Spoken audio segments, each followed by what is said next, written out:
भारत के दक्षिणी पूर्वी कोरोमंडल तट पर स्थित ममल्लापुरम यानी महाबलीपुरम अपने अद्वितीय इतिहास, खूबसूरत शहर, प्राचीन मंदिरों, प्राचीन खंडहरों और आकर्षक समुद्री तटों के लिए पूरी दुनिया भर में मशहूर है। इसी बात के समझने के लिए हम आ गए हैं welcome to Mahabalipuram at Shore Temple. हाँ दोस्तों, एक बात और, मेरे चैनल को सब्सक्राइब करें, लाइक करें, शेयर करें और बेल आइकन दबाना न भूलें। महाबलीपुरम के इतिहास की शुरुआत प्राचीन ग्रंथों में वर्णित मशहूर दानवीर राजा महाबली से होता है। राजा महाबली के नाम पर ही महाबलीपुरम का नाम महाबलीपुरम रखा गया। भगवान वामन ने दानवीर राजा महाबली से खुश होकर उन्हें पाताल लोक का सबसे प्रभावशाली राजा बना दिया था और खुद पहरेदार बन गए थे। महाबलीपुरम के कनेक्शन दक्षिण भारत के सबसे मशहूर शासक पल्लव राजाओं से रहा है। पल्लव राजा नरसिंह वर्मन, जिन्हें ममल्ला के नाम से जाना जाता था, उन्होंने महाबलीपुरम का नाम बदलकर ममल्लापुरम रख दिया था, लेकिन लोगों के जुबान पर ममल्लापुरम की जगह महाबलीपुरम ही रहा। महाबलीपुरम पहुंचने वाले पर्यटकों को महाबलीपुरम पर्यटक विभाग कुछ इस तरह से स्वागत करता है।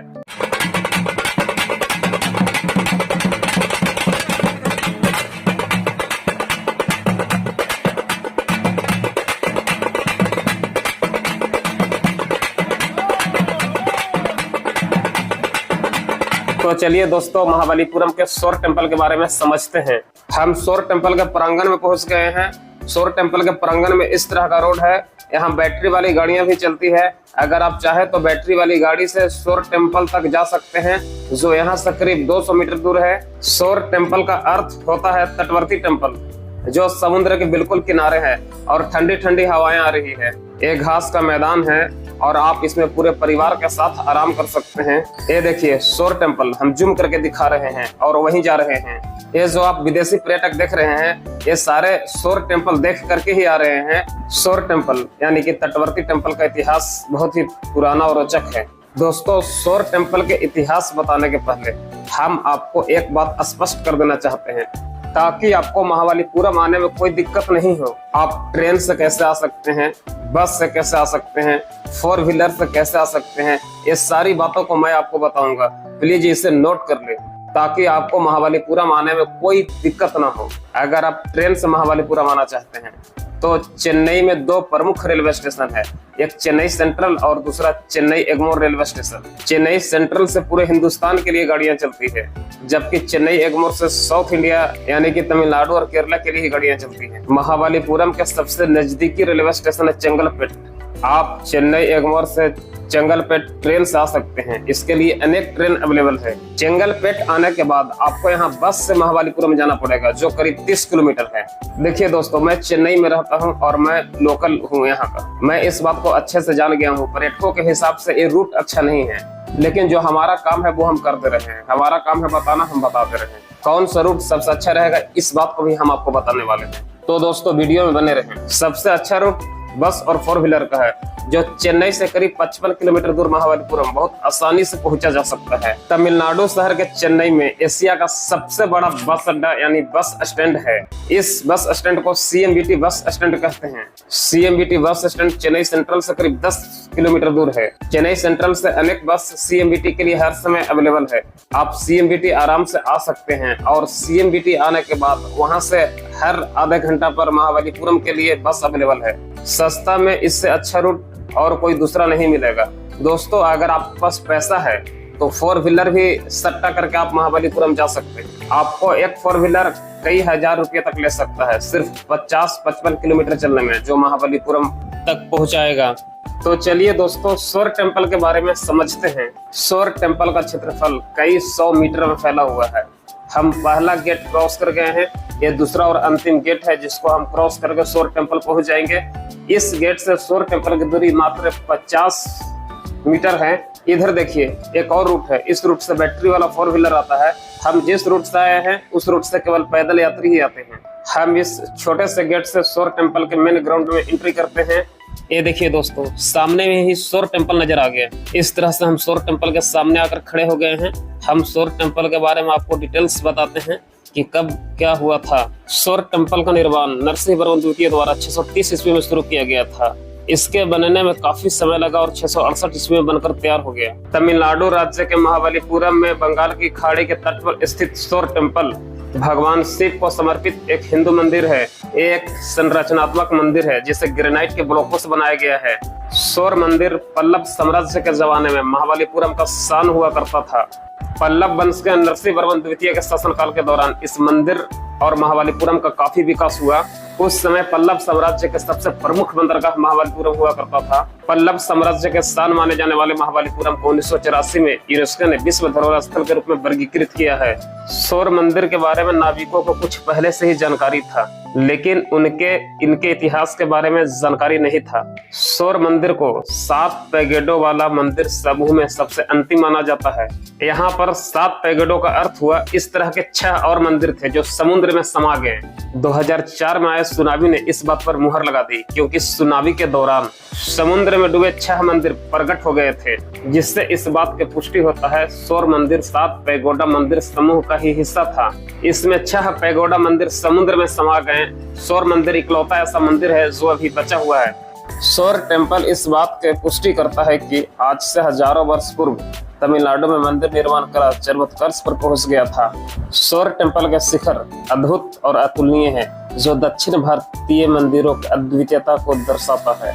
जब आप सौर टेम्पल के मेन ग्राउंड में पहुंचेंगे, इसके कलाकृति को देख आश्चर्य में पड़ जाएंगे।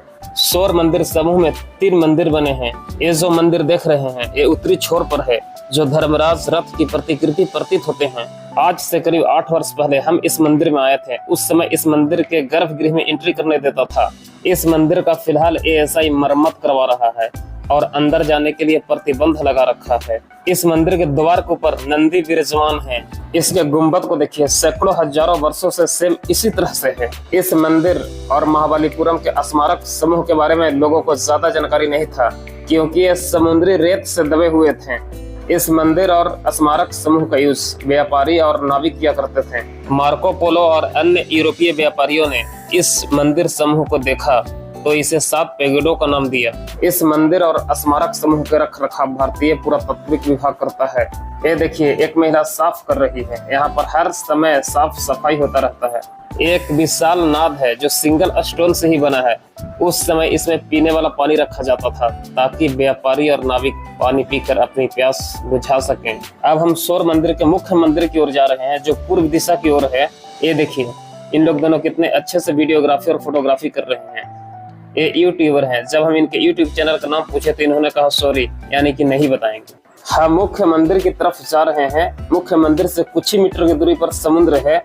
जब आप इस जगह पर पहुंचेंगे तो इसके खूबसूरत कला को देख मंत्रमुग्ध हो जाएंगे। आपको ऐसा एहसास होगा समुद्र की लहरें प्यार से हमको स्पर्श कर रही है, क्योंकि इतनी बेहतरीन ठंडी हवाएं चलती है। ऐसा लगता है कि समुद्र का झोंका ही मेरे शरीर से स्पर्श कर रहा है।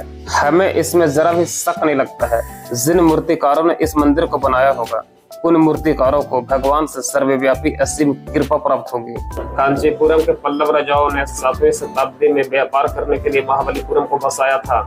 दक्षिण भारतीय राजाओं के लिए महाबलीपुरम एक बहुत बड़ा व्यापारी केंद्र था। यहाँ देश के साथ साथ विदेशों से भी व्यापार होता था। ये देखिए दोस्तों, हम सौर टेम्पल के सबसे मुख्य टेम्पल के पास पहुंच गए हैं।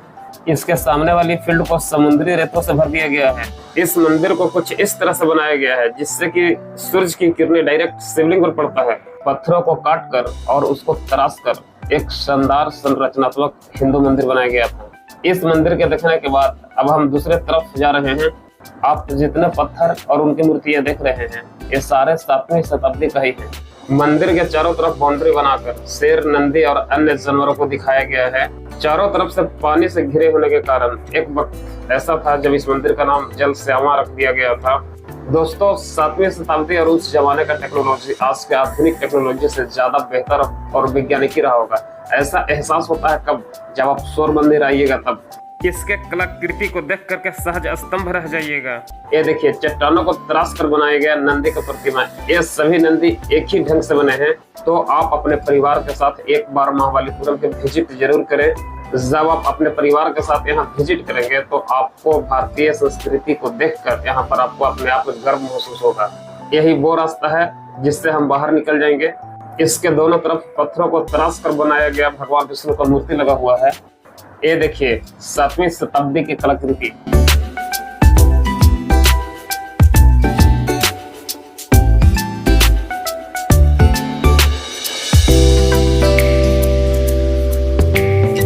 हमने इस जगह पर कई लोगों को वीडियो और फोटो शूट करते हुए देखा। हमें भी मन किया और हम भी यहाँ वीडियो और फोटो शूट कर लिए। ये देखिए, इसके बाद कैमरा जो हम इधर घुमाते हैं तो इधर से इस तरह से नजर आता है। हम सौर टेम्पल के पास स्थित खंडहर के पास पहुंच गए हैं। ये देखिए, उस जमाने में भी ईटा का प्रयोग किया जाता था। ये 7वीं शताब्दी का ईटा है और इसको कुछ इस तरह से ज्वाइंट कर दिया गया है कि आज भी इसको तोड़ना बहुत मुश्किल है।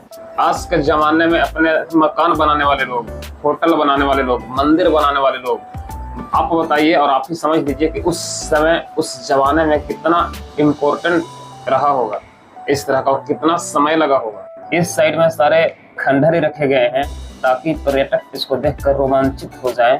दोस्तों, हम पूरे हिंदुस्तान में कई जगह विजिट किए हैं, कई जगह खंडहर को देखा है, लेकिन इस तरह का इतना स्ट्रॉन्ग खंडहर हमको कहीं नहीं मिला। यहाँ तक कि हम्पी में भी गए थे, वहां पर भी स्ट्रॉन्ग खंडहर है, लेकिन ईटा से बन करके जुटा हुआ इस तरह का हमने नहीं देखा। लग रहा है कि क्या चीज से इसको जोड़ दिया गया, फेविक्विक से साट दिया गया, ऐसा लग रहा है। एक छोटा मंदिर है और इस मंदिर के पास ही एक कुआं है।